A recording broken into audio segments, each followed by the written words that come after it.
بسم اللہ الرحمن الرحیم۔ ویورز السلام علیکم۔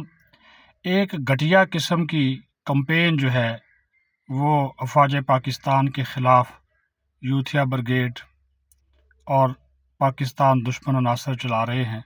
خدا کا خوف کریں۔ جن ماؤں کے بچے اس ملک پہ شہید ہو رہے ہیں، قربان ہو رہے ہیں، اس وطن کے لیے، ہمارے لیے، آپ کے لیے اپنی جانوں کا نذرانہ پیش کر رہے ہیں، ان کے حوالے سے ایسی گفتگو کرنا، سوشل میڈیا پہ پروپیگنڈا کرنا، مہم چلانا کہ یہ فوج خود کرواتی ہے، شرم کریں، حیا کریں۔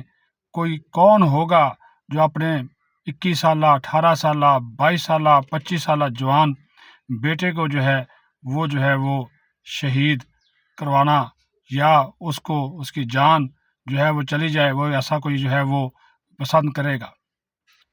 وہ تو وطن کے لیے، کیونکہ انہوں نے حلف اٹھایا ہے میرے لیے، آپ کے لیے۔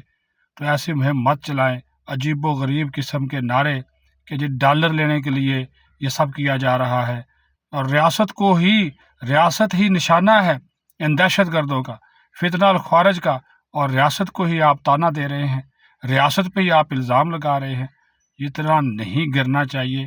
اپنی آپ سیاست کریں، جھوٹا پروپیگنڈا جتنا مرضی آپ کریں، لیکن خدا را ان شہیدوں کا لہو مت بیچیں، ان شہیدوں کے لہو کے ساتھ غداری مت کریں جو کہ اس وطن پر قربان ہو رہے ہیں۔ یہ بنو کینٹ پر حملے کے بعد جس قسم کی مہم ابھی تک چلائی جا رہی ہے، اور عجیب و غریب قسم کے سوشل میڈیا پہ کومنٹس، بندہ تصور بھی نہیں کر سکتا کہ کوئی کون ہوتا ہے کہ وہ جناب اپنی جان ہتھیلی پر رکھ دے، دشمن کے سامنے ڈٹ جائے، اور وہ بھی دہشت گرد، جدید ترین اسلحہ، ٹیکنالوجی، یہ جو افغانستان میں چھوڑا ہوا امریکی اسلحہ یہ دہشت گرد استعمال کرتے ہیں، پھر افغان سپورٹ حاصل ہے، تو اسی کے اوپر الزامات لگانا یہ بہت ہی افسوسناک ہے۔